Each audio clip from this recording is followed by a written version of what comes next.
You're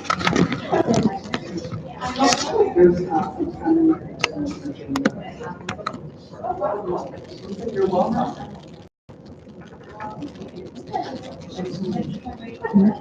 I'm sorry, I'm getting in the hall. Thank you so much. And I appreciate what you said today. I've got to think the matrix. I've been really on. But I got to get you a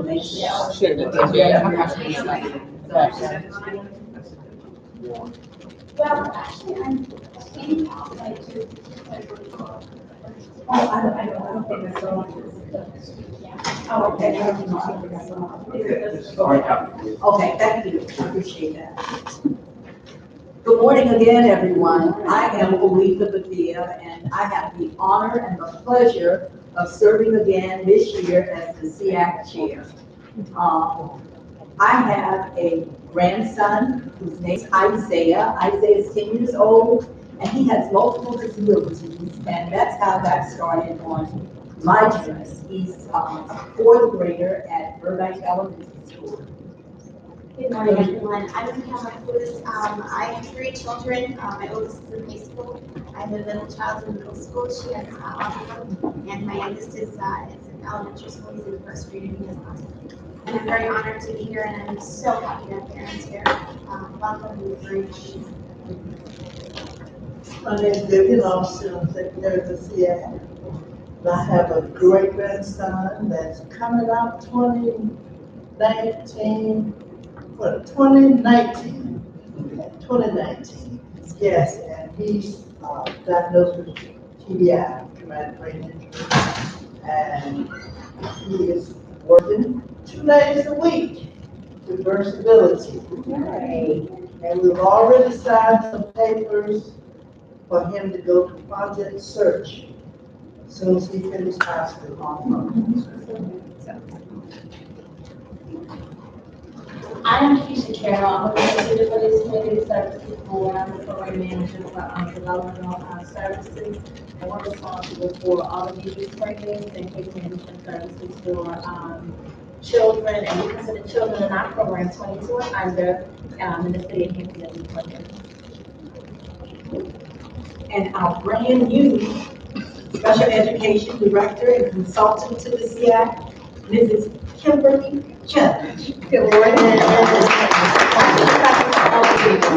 Good morning, everyone. I'm Kimberly Judge. I'm the Director of Special Education for Hampton City Schools, and I'm glad to be joining the team of everyone working to meet the needs of our students with disabilities here in Hampton City.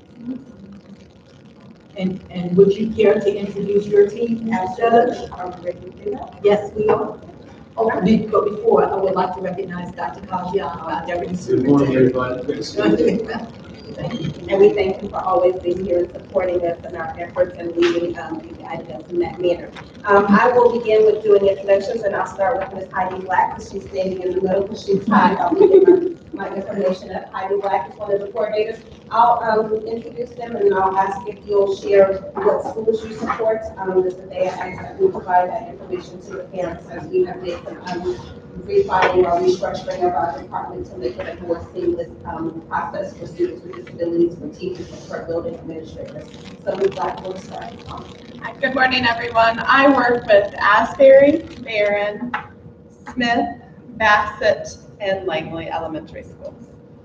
Thank you. Ms. Giles.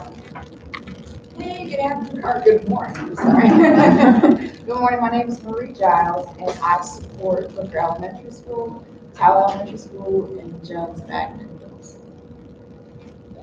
All right, Ms. Butler. Good morning, I'm Debbie Butler, and I have all 4 high schools, and transition, project search, and also work with the functional and ND academic high school classes, secondary classes. Thank you. Ms. Edler. Hi, good morning. I'm Kathy Edler. I support Craft, Cooper, and Forest, as well as all of the early childhood special education programs in preschool. Okay, Ms. Rucker. Good morning. My name is Aisha Rucker, and I support Andrews, Aberdeen, Bryant, Lindsay, and Tarrant. Thank you. Ms. Logan. Good morning. I have the opportunity to support and serve Cary, Machen, Eaton, Sims, and Spratman this year. you. We also have Ms. Journey, who is in meetings this morning, and she is new to Kansas City Schools, but not new to special education. And the schools that she supports are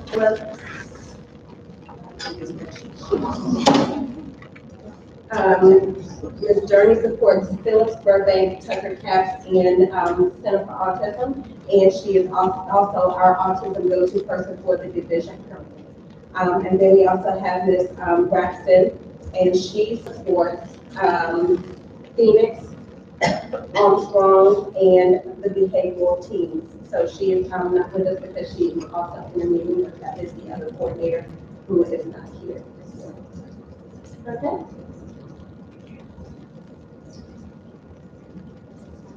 Oh, I'm sorry, Mrs. Robin is here. Thank you. I apologize. Our AT specialist, this Mrs. Robin, is here supporting us today, and she supports all of the students who receive assistive technology services throughout the school division. So thank you for being here and supporting. All right. I think we will follow the agenda. Mr. Van had to step up, so we can go ahead and move forward with the agenda. We've done our welcomes and introductions, and so Ms. Black, you want to start with the literacy? Okay, we do, while she's getting that up and running, I did want to give you some information about some of the things that we have been working on to kick off this school year and moving forward.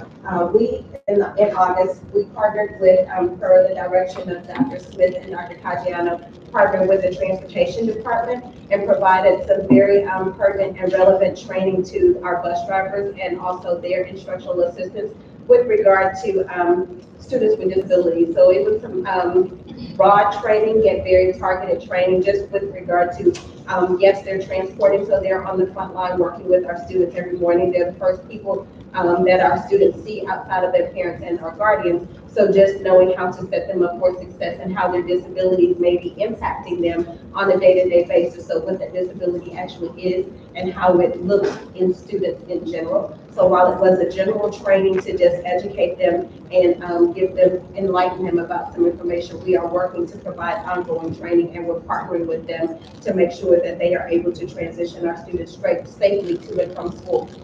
We've also been working very collaboratively with our curriculum and instruction and assessment department per the direction of Dr. Caggiano as well as Dr. Smith. And so what you'll hear today is some of the work and the efforts that have started and that we put in place a few years ago, what that looks like now at the elementary level, and then moving forward, you'll be able to hear some information about what that's going to look like in the middle schools.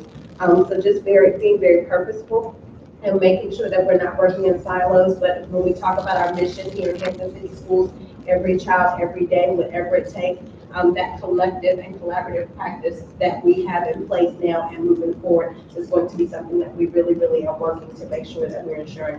So you'll hear from Ms. Black this morning briefly about the literacy initiative or the literacy program that we have in place for our students. And then I will follow up with you and just kind of talk about a little bit about who I am and how we're moving forward in Kansas City Schools. So again, thank you for having us. Thank you for being here today, and I look forward to a productive year of teaching and learning for all of our students. Ms. Black. Good morning again, everyone. I am going to share some information with you on what the Special Education Department is doing to help our teachers provide instruction in reading and writing to our students with disabilities. This information was shared with the school board last week, so if you happen to be here, you might hear some of the same thing. Last year, we did implement a new decoding instructional approach for our students with disabilities in elementary schools. It is available in all of the elementary schools in our division, and we refer to it as DSDI, which stands for Direct Systematic Decoding Instruction. And that is a Tier 3 intervention, which means it's one of our most intensive interventions that we can provide to those students who need it. Keep in mind that not all of our students with disabilities do require this level of intervention because they might not have those specific decoding problems. And when we talk about decoding, we're talking about the basics of reading, so being able to sound out and identify words. With this, I want to give you some background as to why we chose the DSDI approach that we did. There have been achievement gaps for our students with disabilities. Each year, over the past few years, we have made gains in closing that achievement gap, but not as much as we would like to see. We know that we need to move our students with disabilities even further, so we needed to develop a new approach. There's also been a lot of research and emphasis on dyslexia at the state and the federal level, and new understandings of the needs of students with dyslexia. With that, the state has provided training on a multisensory language approach to teachers throughout the Commonwealth. And with that, we have had some teachers who have been able to be a part of those cohorts. But because of the huge demand across the state, they can only take a couple of teachers each year. So we decided that while we were fortunate to have a few teachers who have participated, we couldn't wait for just a couple of teachers at a time each year. This was an immediate need, and we needed to act upon it. So we have collaborated with William & Mary TTAC. TTAC stands for Training and Technical Assistance Center, and there's TTACs throughout the state that are typically attached, or I think always attached, to a university. And they're really a great expert resource for us on what's most current and most effective for our students with disabilities. So we partnered with TTAC to develop an in-house DSDI program, and it is Orton-Gillingham based. Orton-Gillingham is not a packaged reading program, but it's a research-based, and over 70 years of research-based instructional approach to teaching students with disabilities to read. It is, as you can see, direct, multisensory, systematic approach. And it does specifically focus on teaching students to read and spell. So we're not targeting the comprehension, the understanding piece, but I'll tell you about that in a moment. And it's specifically designed to address the needs of students with dyslexia and other disabilities that impact reading. So direct and multisensory, what does it look like in the classroom? Direct instructions, just like it sounds. The teacher is going to be working directly, individually, or in small groups with students, close proximity, providing very explicit instruction with a multisensory approach. Visual, auditory, and kinesthetic. The students are going to see the words. They're going to hear it, they're going to say it, they're going to write it, engage gross and fine motor skills to make that instruction stick. The research is all very strong in the power of the multisensory approach for our students, all students, but especially students with disabilities. It's also sequential. The skills are taught in a developmental sequence that makes sense for our students. And our teachers know to follow that sequence so that the skills can build upon the prerequisite skills that came before. With that, okay. Recipe for Reading is the framework that we're using. So last year, this is a book that goes with the resources that we provided to our teachers. The Recipe for Reading, that's just kind of what stuck with the title. So it is frequently referred to as Recipe for Reading. That is the sequence and the base of the program, but we've really enhanced it to add even more materials, more training than what you can find in this manual. Finally, it's systematic. As I said, those skills are taught with specific methodology, specific routines. So the instruction looks the same from week to week. Sometimes they might be doing something different on Monday and Tuesday, Monday then Tuesday, but then Wednesday, they're going to come back to those same methods from Monday. So it's very systematic. The students become familiar with those routines and their techniques, and they experience success in what they're learning, so then it builds their confidence. Again, this is a decoding instructional program, so it focuses on phonemic and phonological awareness, sound-symbol relationships, so those basic individual letters and letter sounds, how to put those letters together to form words.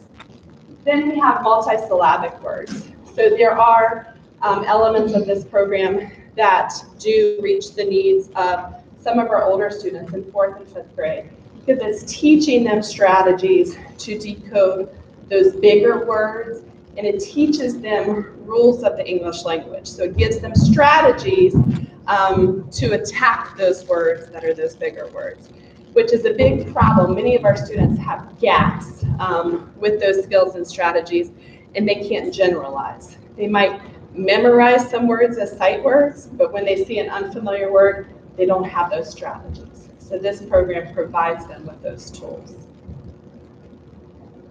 There are ongoing assessments with the program. Before a student is considered for the DSDI instruction, we look at all of the assessments that are available through Hampton. There's the PALS. If you have a student who's in or has been through elementary school, you've heard the teachers talk about that probably. That looks at early literacy skills. We also have DRA assessment, and it's a developmental reading assessment that provides teachers with information on the level the student's reading, as well as reading inventory, phonics inventory. You don't have to memorize those things. That's the job of the teachers to understand and to tell you about how your students are performing, how your children are performing on those assessments. But students who have been identified through those assessments as having these decoding problems would then be tested for DSDI. The pre-assessment lets the teacher know specific skills that the student needs to work on, and that's what they base their instruction upon. Then there's ongoing tools for the teachers to use to measure, to see if the student is making progress in the program and in any of their IEP goals that might be related to reading or decoding.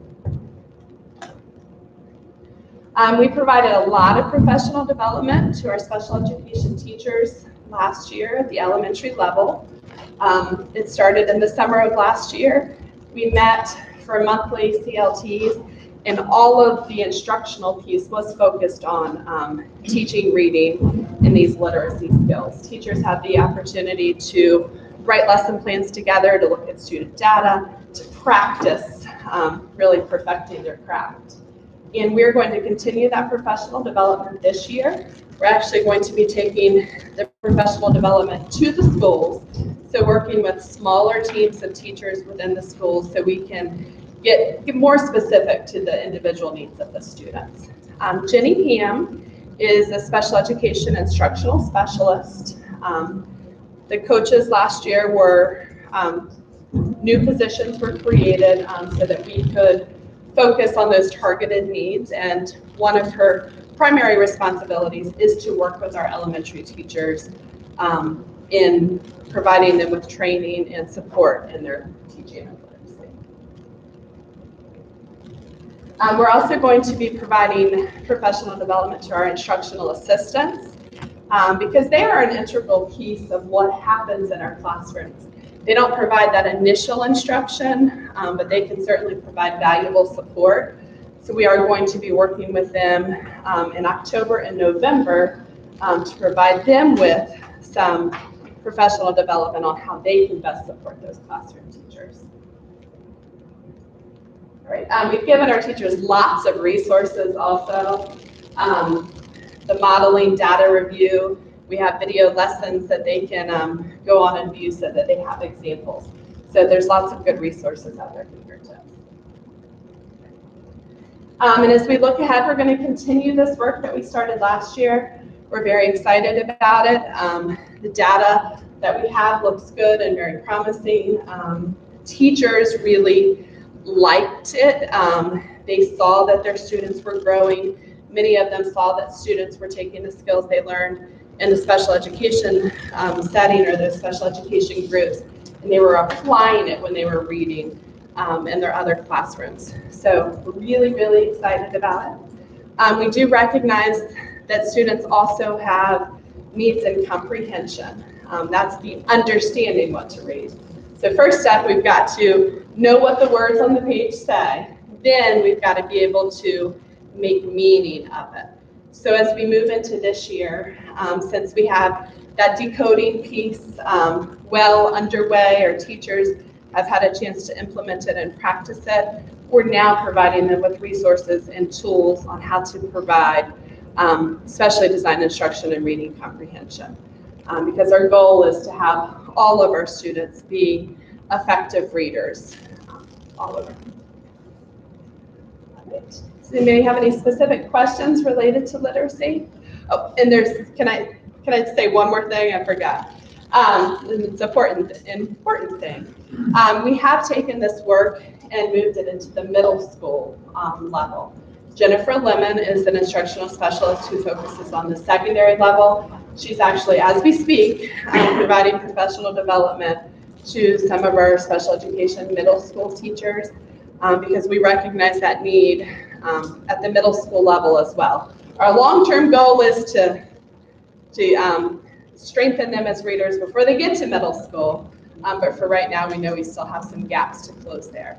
So they are going to be providing elements of the DSDI as well as working on that comprehension and that writing piece. And Aisha Rucker is the special education coordinator who's tied to that middle school piece.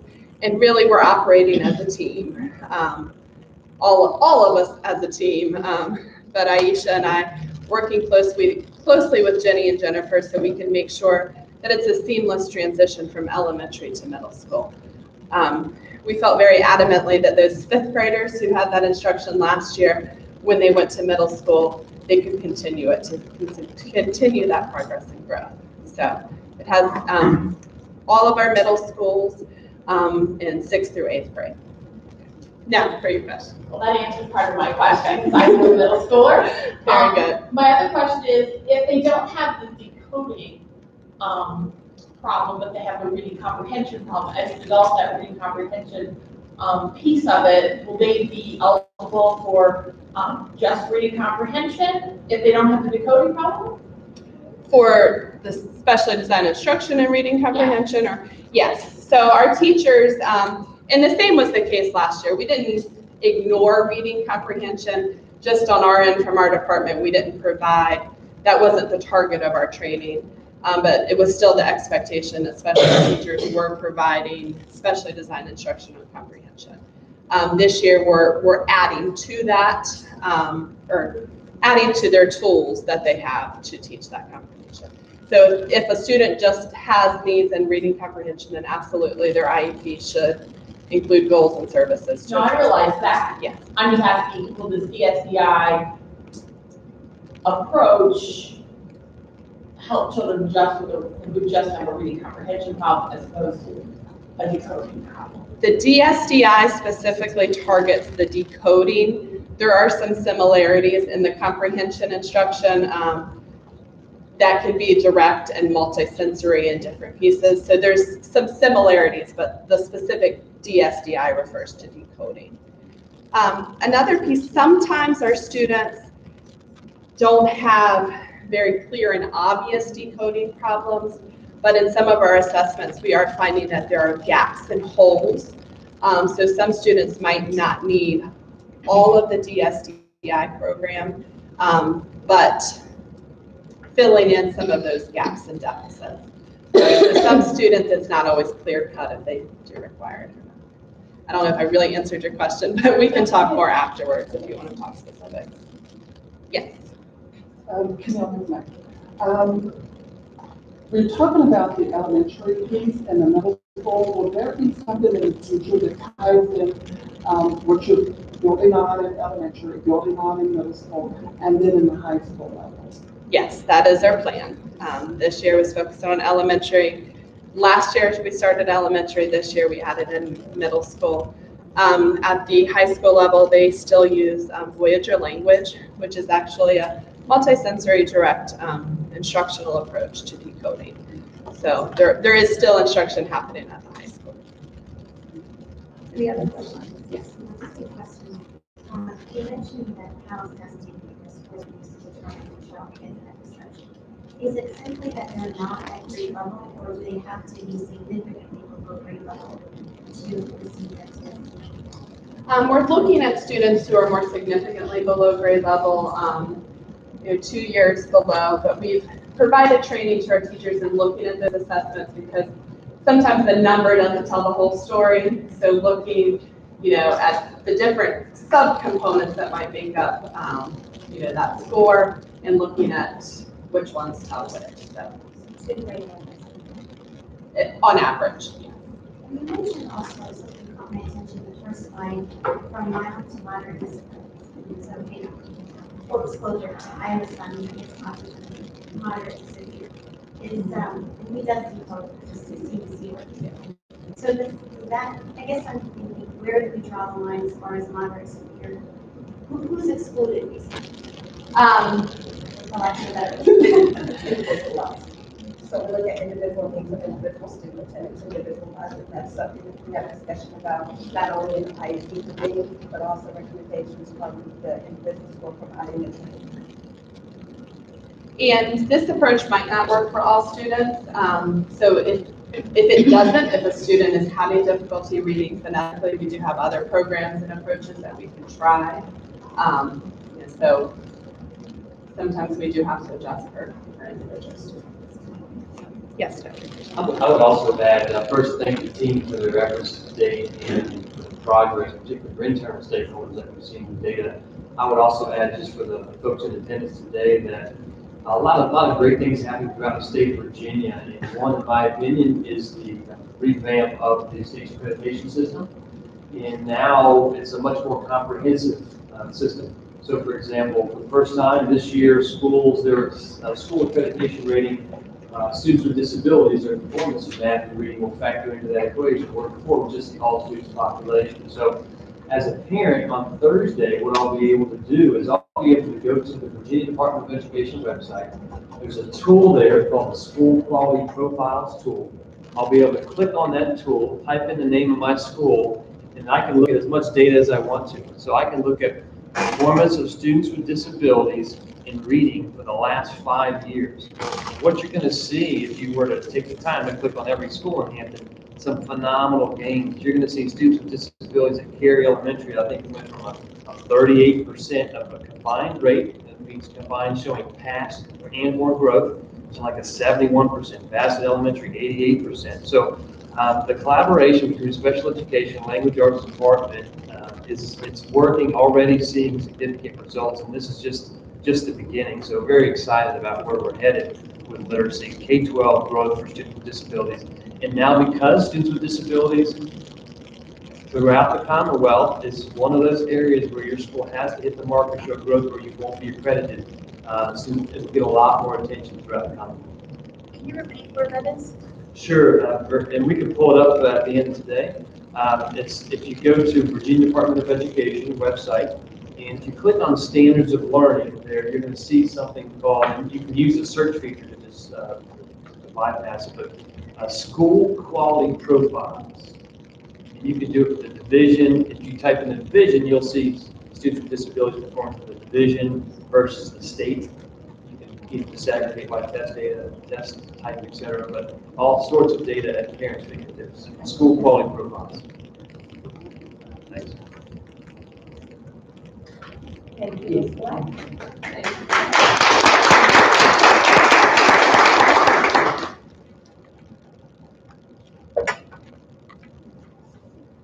We also have with us today Mr. Bailey and Officer Anderson, and they're going to give us a brief overview on active student program protocols, what the division is doing, the proactive measures the division is taking to keep our children safe.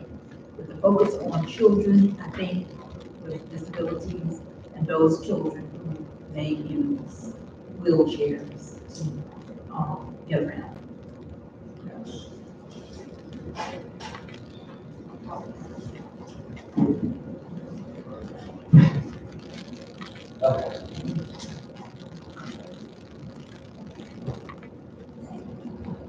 Thank you so much for coming. Good afternoon. Good afternoon. This year, with the support of Dr. Smith and the executive leadership team members, we started to go forward with providing ALICE training, which is an active threat, active shooter response. We hate to have to even think about stuff like that these days, but you see it in the news all the time. So we try to take a proactive approach with this type of training. And I've asked Corporal Anderson to come in, just give you a brief overview of what ALICE is and where we're at in our training right now. We've completed almost half the school so far this year.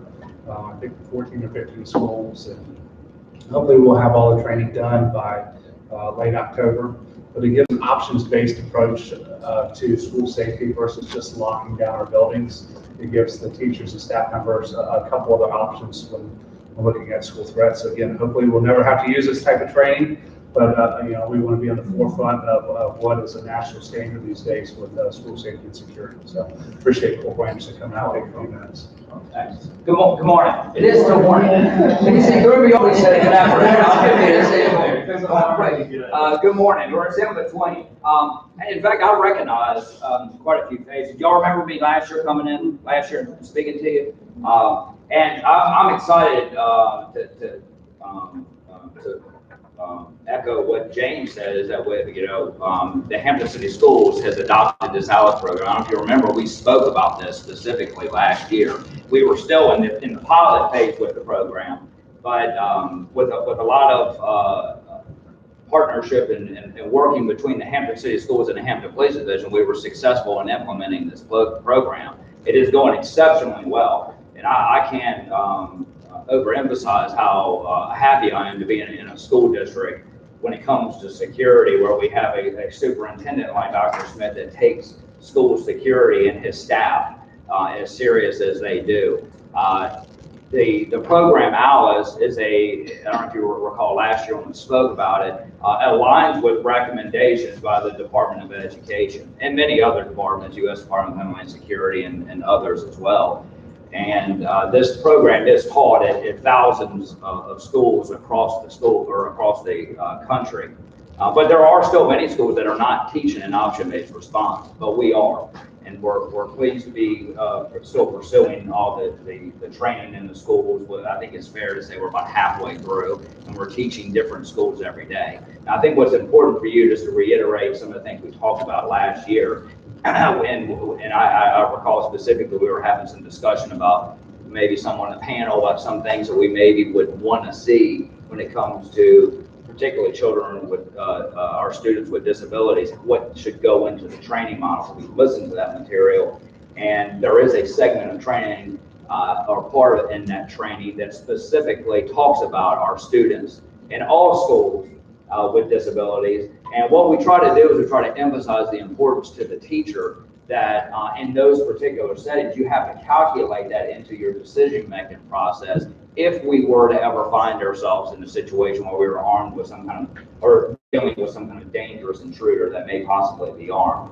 So we've given them some different strategies on, well, a couple things to think about if we had a situation like that, but some strategies on how I would consider responding in my environment if I had children in my classroom that have disabilities. Now, regardless of what they are, but I think I'll go with Rick. If a teacher has a child or more than a single child in the room that's in a wheelchair, for example, we know that in your decision-making process, if we had a dangerous person in the building, that trying to evacuate that room might pose more risk than staying where they are. So we talked the strategies into consideration. That doesn't mean in every case they would stay there, okay? But we taught them some strategies on things that they could do if they had to stay in the classroom, how to lock down, which is what we've been being trained up to this point, but also how to barricade doors and things like that in the process of trying to protect them and, most importantly, your children.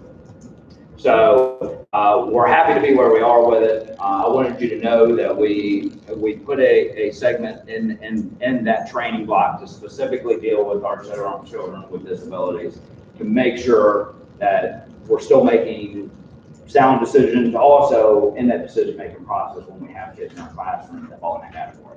Do any of y'all have any questions about it? I know we specifically talked about it last time, but I know this year we might have some additional questions. Anybody have any questions?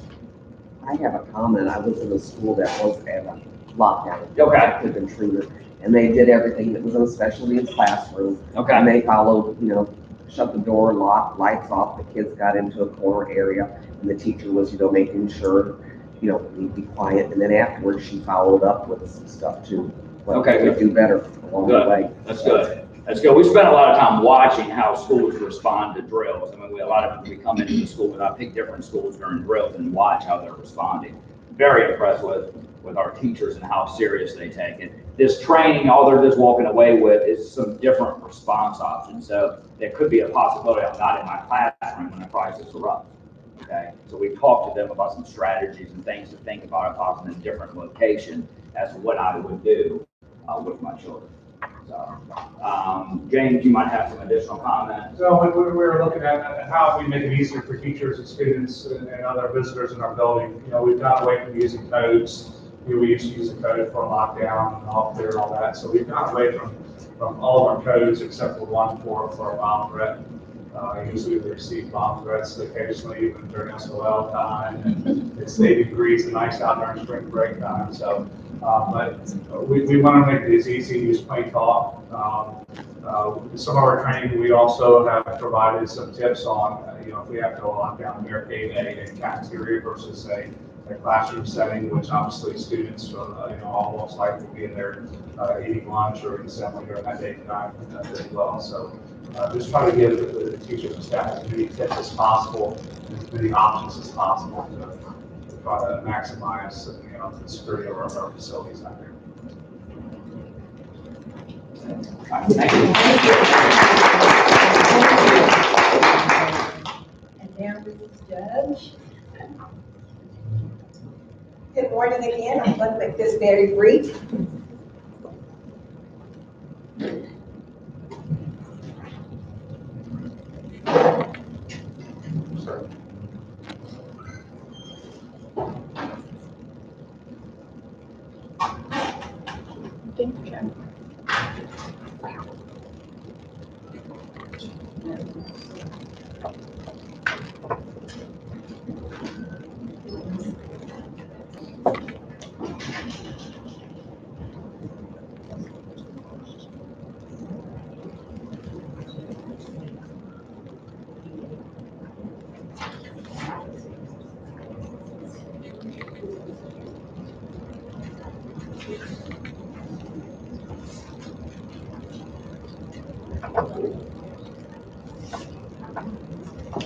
Okay, good morning again. Very briefly, I come to you just to kind of reintroduce myself and talk to you a little bit about who I am and moving forward, not me individually, but me, the collective me, meaning my team of coordinators that I have here with me, as well as the specialists, and not just them, but really who we focus on every day, which is the students that we serve here in Hampton City Schools. I put this up, and this has been the premise of everything that I've talked about since I've joined Hampton City Schools, and I'm very excited about it because our mission here, and I know I say it a lot every time people hear me and they talk to me, but I'm really, really proud of that mission that we have. Our mission here in Hampton City Schools is every child, every day, whatever it takes.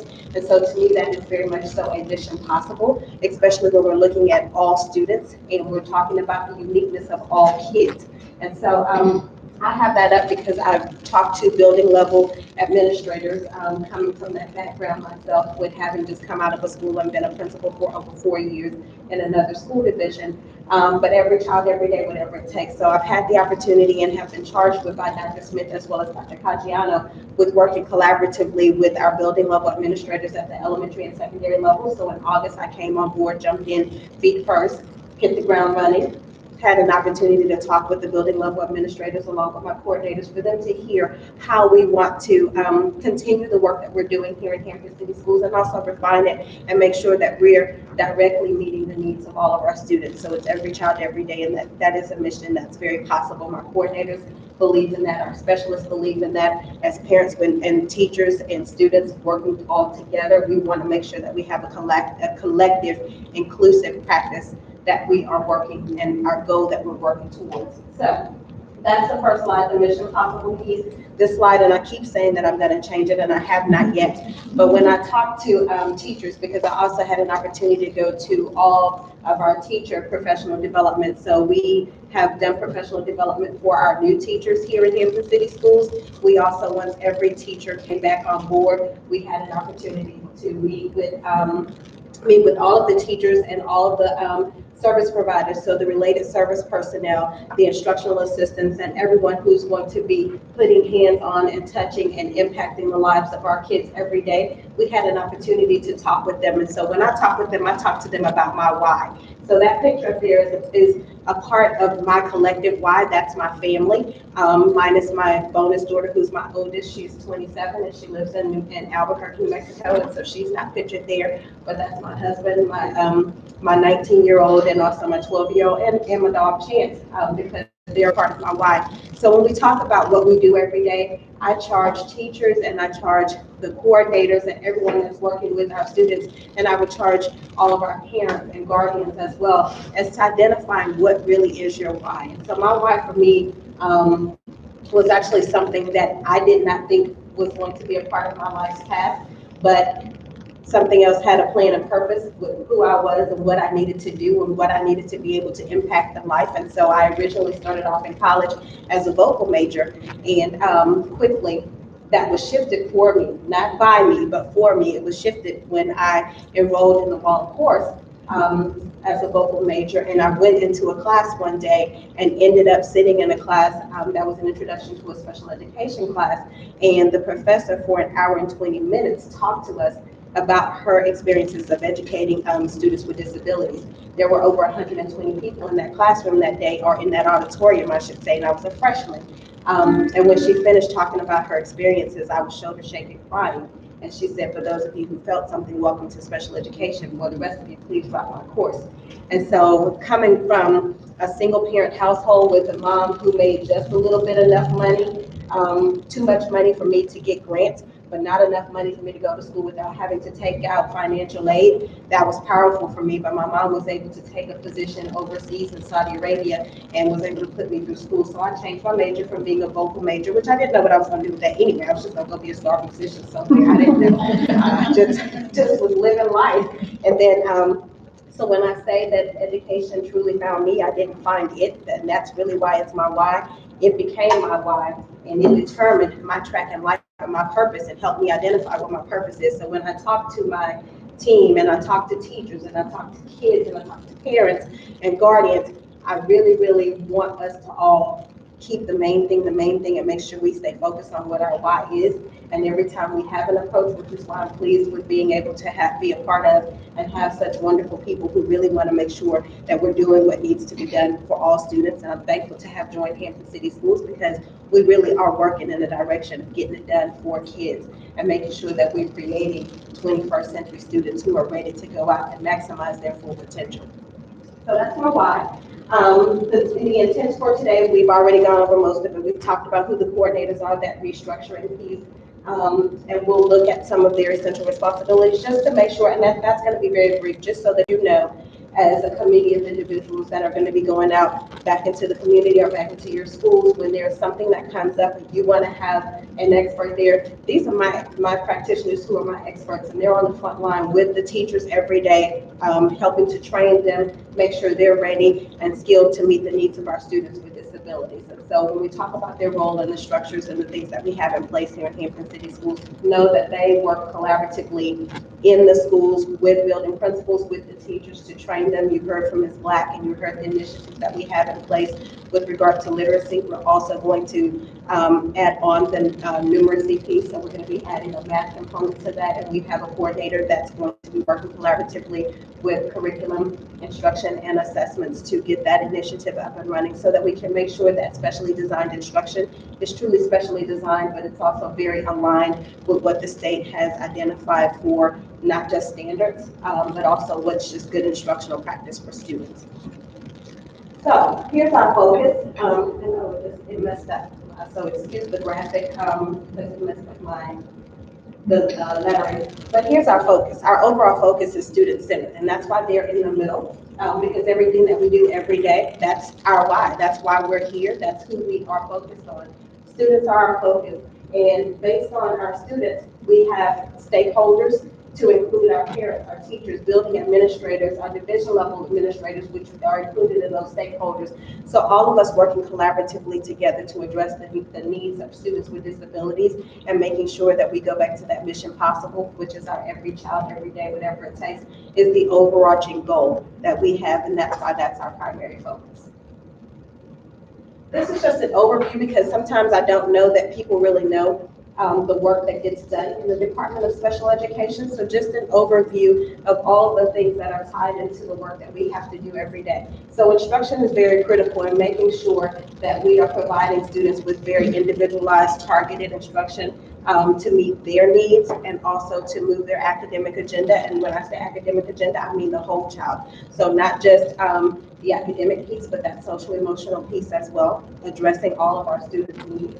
But we also have other things in our department or collectively that we have to work towards, and that's not just our coordinators, but that's all special educators in general. So the overarching is, I would say, is the IEP because that drives the instructional piece of it. So that's that specially designed instruction. But we also have compliance pieces that we also have to make sure that we adhere to.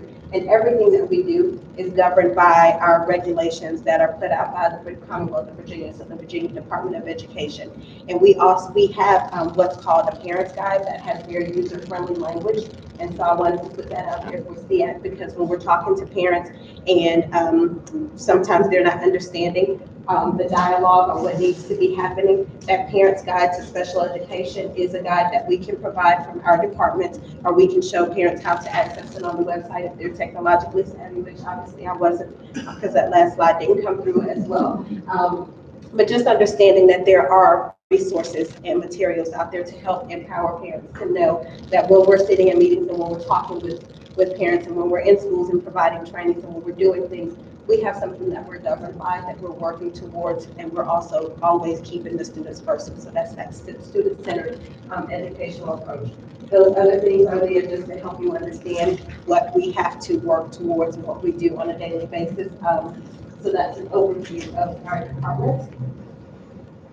The other thing I wanted to put up here is one of the things that we've talked to administrators about and also teachers about is understanding that the Commonwealth of Virginia has 14 disability categories that we specifically acknowledge and work towards here in the Commonwealth of Virginia. Disability category does not determine placement and it does not necessarily determine services. What it does determine is it gives us an indicator. And when I say us, I mean the collective team working to meet the needs of students. It gives an indicator of, based on the child's disability, now how is that disability impacting their ability to fully access the general education curriculum.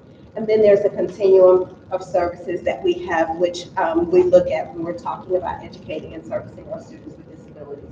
So those are the disability categories that are noted. And so I just wanted to keep that at the forefront as we talk about our students with disabilities here in the Commonwealth of Virginia.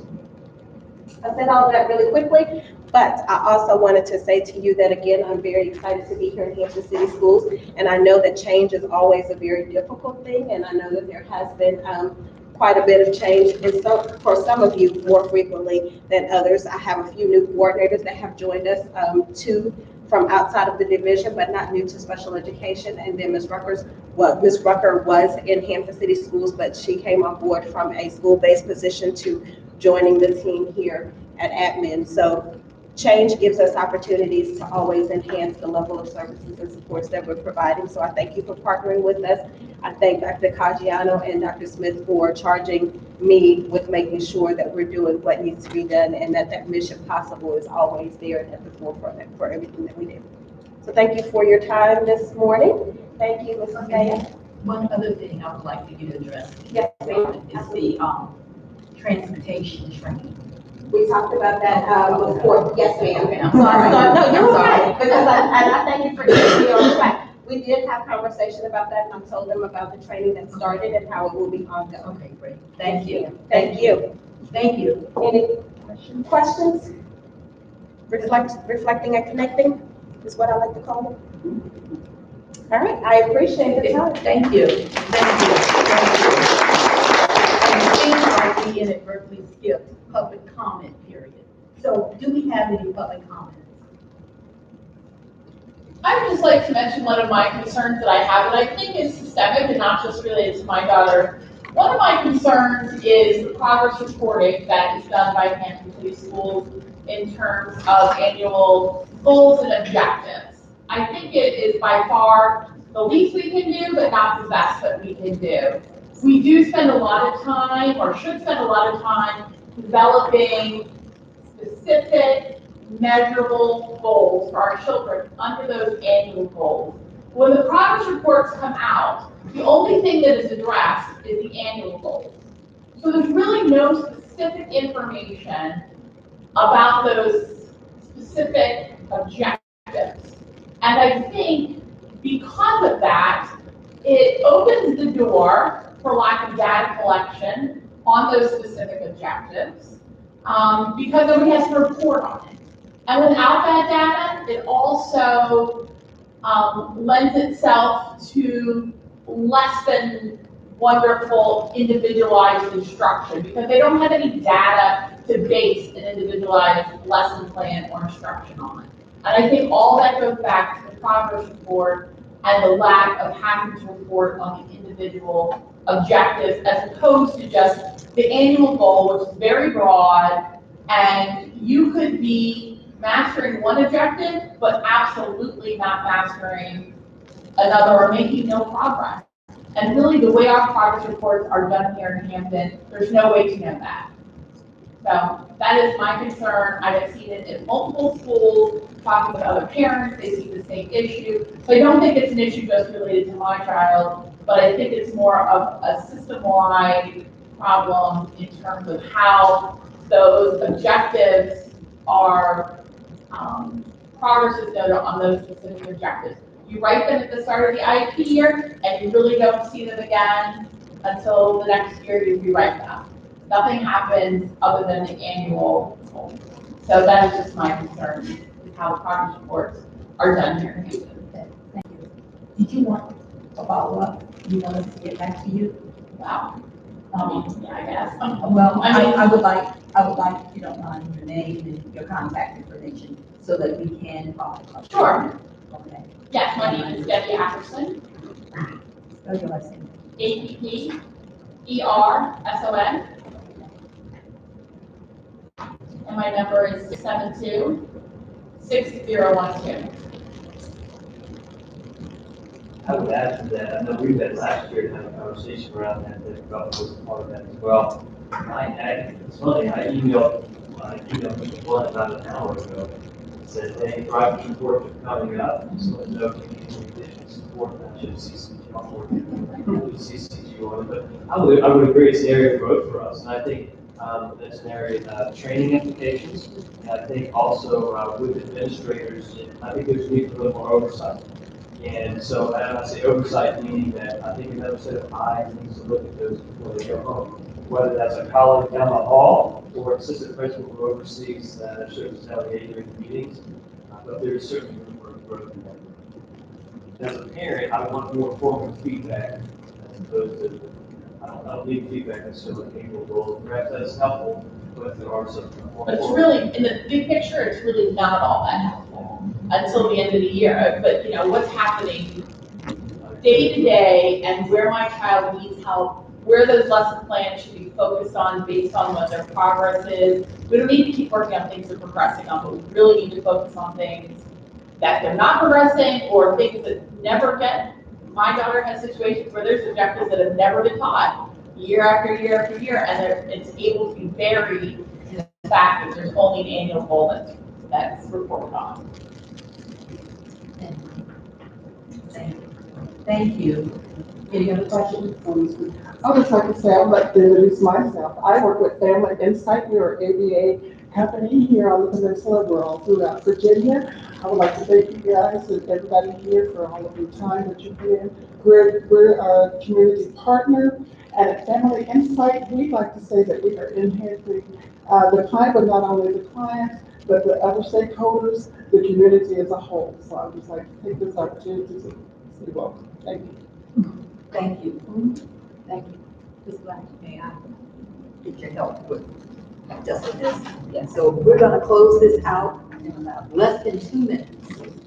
Just to show you our promo or give you an idea of what, the media has done for SEAC this past school year, over the summer, actually. All the way down.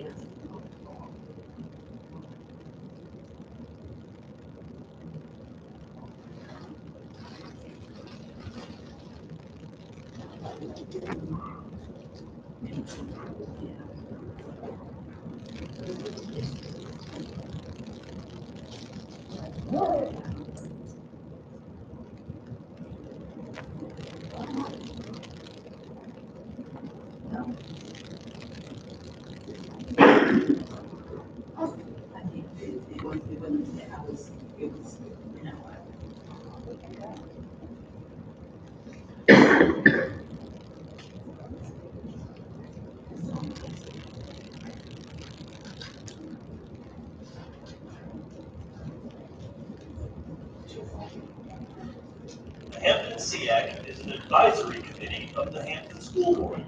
The school board appoints members of the committee.